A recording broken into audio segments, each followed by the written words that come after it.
Karen thought her money gave her the right to throw a cake at a Royal Guardsman, but his response shocked everyone. Instead of reacting, he did something so unexpected it silenced the crowd. What happened next would change everything. But let's start from the beginning. But before we dive into this incredible story, make sure to hit that subscribe button and turn on the notification bell. We share the untold stories, secrets, and traditions of the British Guards every day. And trust me, you don't want to miss what's coming next. A frosty London morning. The usual fog swirls around the bustling streets, and tourists march through, not just snapping photos, but testing the boundaries of tradition. They've come to see the sights, and maybe even disrupt them. In the midst of it all stands a Royal Guardsman. His face is frozen in its usual stoic expression, unbothered by the chaos that swirls around him. After all, he's been here 1,000 times, watching people do their best to push his buttons. Enter Karen.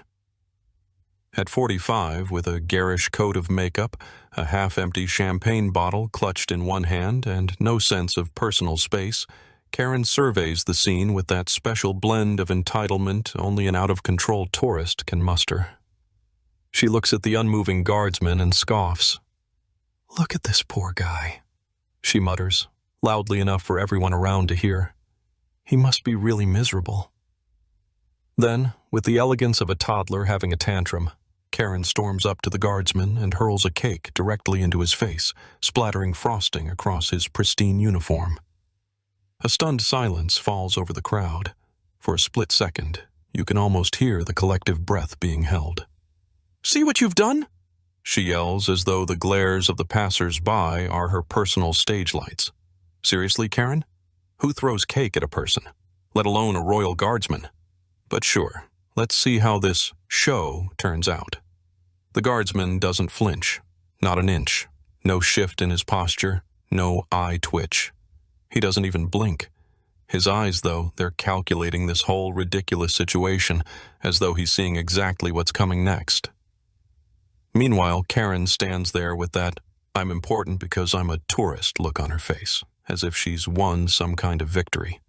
A loud American tourist wearing a "Make America Great Again" hat shouts from the side, "Hey, buddy, why aren't you smiling? Come on, give us a smile." Like the guardsman's entire purpose in life is to entertain his drunk, entitled self. As if the whole situation needed more absurdity, a blogger, clearly too wrapped up in his own content, starts filming. "Watch me make this guardsman blink," he says, grinning like he's about to break the internet. "Oh, sure, buddy, because the guardsman's supposed to perform for your TikTok followers. We all know the Royal Guards aren't here for tourist entertainment, but apparently some tourists have missed that memo."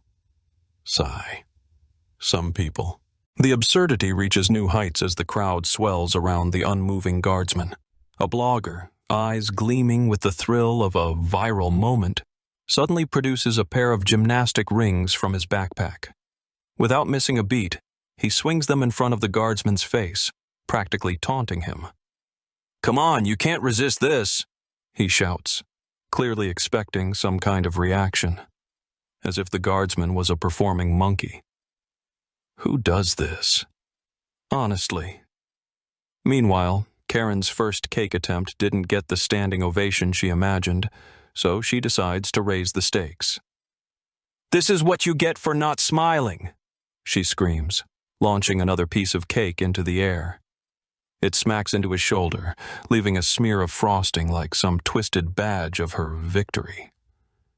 The guardsman, utterly unfazed, remains as still as a statue. Seriously, is she expecting him to get offended by cake? But Karen isn't done. Frustrated, she grabs a plastic water bottle from her bag, shoves it toward the guardsman's face, and hurls it at him. "Here, wake up!"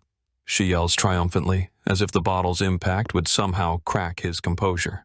If there's one thing more infuriating than a rude tourist, it's a persistent rude tourist. And yet, the guardsman stands motionless, his face never shifting. The crowd's reaction is mixed. Some cheer, egging Karen on, like this is some kind of game. Others shake their heads in disbelief, murmuring about how far people will go to make a spectacle. One tourist in the back shouts, "Who's going to make him talk?" "Yeah, buddy, how about you get a clue and respect the man's job?" But here's the kicker. We all know the Royal Guards aren't here for the amusement of clueless tourists. Yet some people, like Karen and her band of merry idiots, seem to think that because they paid for a flight, they've earned the right to treat people like props. How pathetic is that? The absurdity of it all hits a peak as the guardsman, in one smooth motion, turns his head slightly toward Karen. "Wait, what? Is he responding?" The crowd holds its breath, as if time itself is pausing to witness this rare moment. "You want me to smile?" His voice is smooth, dripping with sarcasm so thick it could cut through the air. His words hang in the frozen silence, and for the first time, Karen's confidence falters. The smirk she'd been wearing vanishes. She actually thought he would crack. No one expected this. No one ever expects the guardsman to speak. "I understand this might be surprising," he continues, his tone cool and collected. "But I don't need your help to know how to laugh." The crowd is stunned. Whispering starts, followed by an uncomfortable silence. The blogger, camera still in hand, freezes in place, unsure of whether to keep recording or delete the footage. A few tourists lower their phones, clearly thrown off by the guardsman's unexpected comeback. The loud American in the "Make America Great Again" hat? He looks completely flustered, his mouth moving but no words coming out. He'd never thought he'd hear the stoic Royal Guardsman talk back, and certainly not with such biting sarcasm. Then, as if to add a final flourish to the moment, the guardsman takes a single, deliberate step back, and, wait for it, he wipes his face on a nearby lamppost. The move is so nonchalant that it's almost poetic, and for a second the entire crowd thinks he might be frustrated. But no, his face remains eerily calm. Could it be? "If anyone else decides to throw cake at me," he says, his voice cold and firm, "consider this your warning." The air thickens with tension. The crowd is silent, stunned into submission. Wow, this is going way beyond the usual tourist antics. For the first time in the entire fiasco, the tide shifts. The tourists, who were once egging Karen on, start to think twice. And as they scatter, some laughing nervously, others awkwardly avoiding eye contact, it becomes clear. This guard isn't just a part of the scenery. He's the one who's truly in control. Just when it seems like things can't get any more absurd, a police officer strolls over, his expression as neutral as ever. He's seen it all before. Tourists thinking they own the place, completely oblivious to the fact that they're crossing lines. He stops right in front of Karen, who's still reeling from the guardsman's cold, sarcastic reply. "We need to have a word about your behavior, ma'am," he says, his tone casual but firm.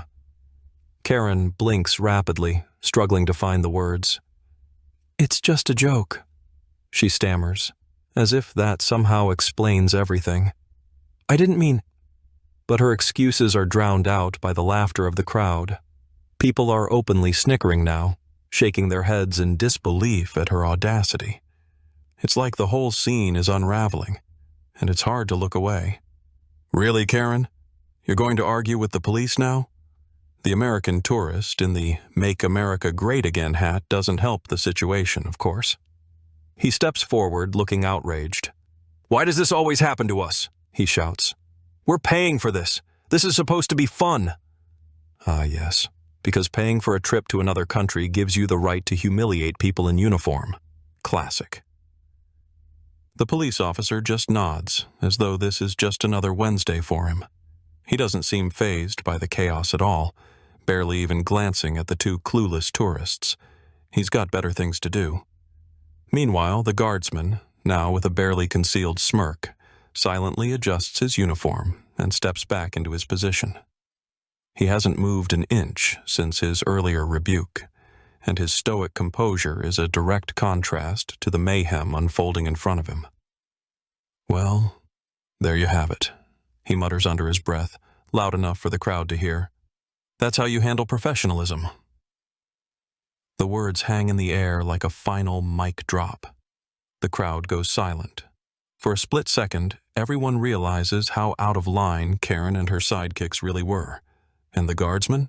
He's still got it. If you enjoyed this story, leave a like and let us know in the comments which guard tradition you'd like us to cover next. See you in the next video.